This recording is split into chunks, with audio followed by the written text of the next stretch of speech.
Hey guys, in this video we're going to focus on power and conflict poetry, specifically on the poem London. And London was written by William Blake. So it's written in 1794 by William Blake, who was a radical poet who hated the corruption of the Industrial Revolution and the suffering of the poor. It's based on a walk through London where the speaker sees and hears the misery of every person he passes, from crying babies to dying soldiers. The main message is that people are trapped by both physical poverty and mind-forged manacles, psychological chains. The city is a place of total oppression here. The chartered streets and blackening church quotes in the poem symbolize how everything is owned and controlled by the rich, and how the institutions meant to help people have failed. So key ideas for the poem are the universal suffering. So the repetition of every in the poem shows that no one in the city is happy. Everyone is a victim of the system. Another idea is the mind forged manacles. That's a direct quote, showing people are trapped by their own fear and the restrictive laws of the government and the church. It also shows the corruption of innocence. So poverty forces children into dangerous jobs such as chimney sweeping and young women into prostitution. Another idea is institutional guilt. So the church and the monarchy, the palace, are responsible for the blood and misery of the citizens. Let's have a look at the actual structure of the poem. So it's written in repetitive quatrains and an A-B-A-B rhyme scheme. The relentless driving beat mimics the sound of the speaker's feet tramping through the streets and the inescapable cycle of poverty. It has a cyclical structure, so the poem begins with wandering and ends with a marriage hearse, suggesting that there's no exit from the misery of London. It begins at birth and ends in death. It's written in iambic tetrameter, so most of the poem follows a rigid rhythm, which reflects the chartered and controlled nature of the city, though the rhythm breaks at times to mirror the weakness of people. It also writes in a dramatic monologue style, so the first person speaker acts as a witness, providing a guided tour of the city's suffering to ensure the reader cannot look away from the corruption. The context of the poem. So, the main context is that it's to do with the French Revolution, as Blake was inspired by the uprising in France and wanted to highlight the need for a similar revolution against English tyrants. It looks at the Industrial Revolution, as London was becoming a hellish landscape of factories, child labour, and extreme pollution. The establishment is also an idea, as Blake was a radical poet who hated the Church of England and the monarchy for exploiting the poor instead of protecting them. It also looks at the songs of experience. So this poem is from a collection intended to show the two contrary states of the human soul, with London representing the ultimate loss of innocence. Here is the actual London poem. So you can pause the video here and you can read the poem, and when you're ready, let's press play. So let's have a look at doing a line by line analysis. So I wandered through a chartered street near where the chartered Thames does flow.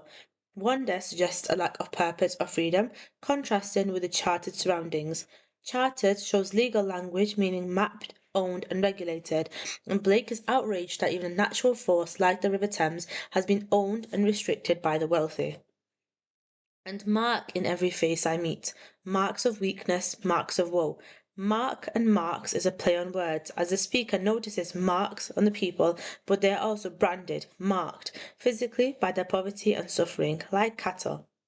In every cry of every man, in every infant's cry of fear, in every voice, in every ban. Every, so the relentless repetition, anaphora, emphasizes that the suffering is universal, and no one in the city escapes the misery. Ban refers to legal prohibitions and also bans of marriage, suggesting that even love is controlled by the state. The mind forged manacles are here. Mind forged manacles shows the poem's most vital metaphor, as it suggests people are trapped by their own beliefs, fear, and the societal rules that they have accepted. Their imprisonment is psychological as much as it is physical. How the chimney sweepers cry, every blackening church appalls. Chimney sweeper is a symbol of exploited childhood innocence, and blackening church is literally blackened by industrial soot, but metaphorically black with the sin of hypocrisy for failing to protect the poor. And the hapless soldier's sigh runs in blood down palace walls. Hapless means unfortunate or helpless, and blood down palace walls is a symbolic image, as it suggests the monarchy, which is the palace, is literally stained by the death of the soldiers that they sent to fight their wars. But most through midnight streets I hear how the youthful harlot's curse. Midnight symbolizes the total darkness of the city's soul, and harlot's curse shows the young prostitute is cursing her situation, but she's also cursed with disease, such as syphilis, which she passes on. blasts the newborn infant's tear, and blights with plagues the marriage hearse. Blights and blasts show violent verbs showing how innocence is destroyed the moment it is born. Marriage hearse is a powerful oxymoron as it links the beginning of a life, marriage, with the end of life, a hearse, suggesting that in London, marriage leads only to death and disease. Section by section analysis. So in standard 1, this looks at the chartered city, and what happens is the speaker walks through chartered streets near a chartered river and notices a sign of weakness and woe on every person he passes. The effect of this is that the repetition of chartered emphasizes that everything, even the natural river, is owned and controlled by the wealthy. The people are physically marked by their poverty, suggesting they are branded like property by an oppressive system. Techniques to highlight are repetition in chartered and marks, emotive language in weakness and woe, and sensory imagery in the whole stanza. Stanza 2 looks at a mental prison. What happens here is the speaker hears the cries of men and infants and identifies that their suffering comes from mind-forged manacles. The effect of this shifts the focus from physical poverty to psychological imprisonment. The people are trapped by their own fears and the restrictive laws of the state and the church, and they have lost the ability to imagine a better life. Techniques to highlight the metaphor in mindful manacles, anaphora such as repetition of in every, and auditive imagery, for example in cry and voice. Stanza 3 looks at the corrupt institutions, and what happens here is the speaker describes how the blackening church ignores the chimney sweepers and how the blood of soldiers stains the walls of the palace. So the effect of this is that Blake explicitly blames church and the monarchy for the city's misery. The church is blackening because it is morally corrupt, and the palace is stained because the rulers are responsible for the deaths of their soldiers. Techniques to highlight are symbolic imagery such as blackening and blood, metaphors such as palace walls, and juxtaposition such as the innocence of the sweeper versus the power of the church.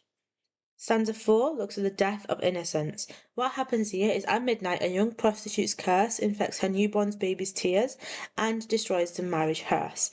The effect of this is that the poem ends with a bleak, cyclical view of London. Corruption and disease are passed from the mother to the child, and even holy traditions such as marriage are linked to death, as there is no hope for the future. Techniques to highlight are the oxymoron in marriage hearse, violent verbs in blasts and blights, and auditory imagery, for example in the word curse. Let's have a look at the overall interpretation. So here's the overall interpretation, and it says, William Blake's London explores the total oppression of the urban poor by the powerful institutions of the 18th century. The poem uses a repetitive, driving rhythm, disturbing metaphors and sensory imagery to show that the city is a site of physical and mental imprisonment. The poem suggests that the citizens are held in mind-forged manacles, a psychological trap created by their own fear and the corrupt laws of the church and state. By the end, Blake reveals a world where even the most sacred things, like birth and marriage, are corrupted by poverty and disease, suggesting that under such an abusive system, the cycle of misery remains inescapable. Let's have a look at doing a comparison checklist for essays. So if you're doing an essay based on this poem, you have to make sure you mention the institutional abuse of power, as the church and palace exploit the vulnerable sweepers and soldiers to maintain their status. Also include the loss of innocence, as children, such as infants and chimney sweepers, are born into a world that blights their lives immediately. We also have to mention the physical versus mental traps, as the city is chartered, which means it's physically owned, but the people are also mentally enslaved by manacles. Another idea is the inevitability of suffering, as a cyclical structure shows that pain is passed from one generation to the next. Let's have a look at what poems you can compare with London then. So we can compare it with Ozymandias. Similarities are the corruption of power, as both poems critique powerful leaders who think their control is absolute, such as Chartered Streets versus King of Kings. They also both use the use of a witness, as both poems use a narrator to mark or see the truth behind the power, exposing the reality of suffering and decay. Another idea of what they both do is look at the insignificance of the people, because in both poems the common person is a victim of a cold command or mind-forged manacles, treated as property or subjects rather than individuals. Differences is the idea of the state of power, because in Ozymandias the power has already failed and is a colossal wreck in the desert, whereas in London the power is active, thriving, and currently oppressing the city. Another difference is nature versus man, because Ozymandias shows that nature or time is the ultimate power that destroys humans, whereas London shows humans trying to charter and dominate nature, the Thames. Another difference is the setting, because Ozymandias is set in a distant, empty desert, whilst London is set in a crowded, claustrophobic city, showing that tyranny can exist in both isolation and society. Another poem we can compare London with is Checking Out My History. Similarities include mental restriction. Both poems explore how power controls the mind. For example, Mind Forged Manacles in London are like the blind me to my own identity in Checking Out My History. Another similarity is anger at the establishment. Both poems, Blake and Aggard, are furious with the British institutions that dictate how people should live and think. Another similarity is the truth behind the facade. So both poems aim to strip away the official version of things, the palace, glory, or 1066, to show the real suffering or hidden history underneath. Differences are the outcome. So London is entirely bleak and offers no hope for the future, whereas Checking Out My History ends with the speaker taking back control and carving out his own identity. Another difference is the voice. So London uses a somber, repetitive, and heavy tone, whereas Checking Out My History uses a rhythmic, oral tradition style to celebrate rebellion. Let's have a look at some key quotes to revise for London then. So here are the key quotes to revise for this poem. We have, I wander through each chartered street. This is a metaphor, as chartered means mapped and owned, and it shows how the powerful have restricted even the streets and the natural river. The mind-forged manacles are here. This is a metaphor suggesting people are imprisoned by their own internalized fears and the oppressive rules of the government and church. Every blackening church appalls has an example of visual imagery, as the church is physically dirty from industrial soot and morally blackened by its failure to help the poor and innocent. Runs in blood down palace walls is an example of symbolism, and it implies the monarchy is guilty of wasting the lives of soldiers, as the blood is a literal sign of the ruler's corruption. Blights with plagues the marriage hearse is an oxymoron, as the poem ends by showing that in London, even new life and love, for example marriage, are tainted by disease and death, for example a hearse.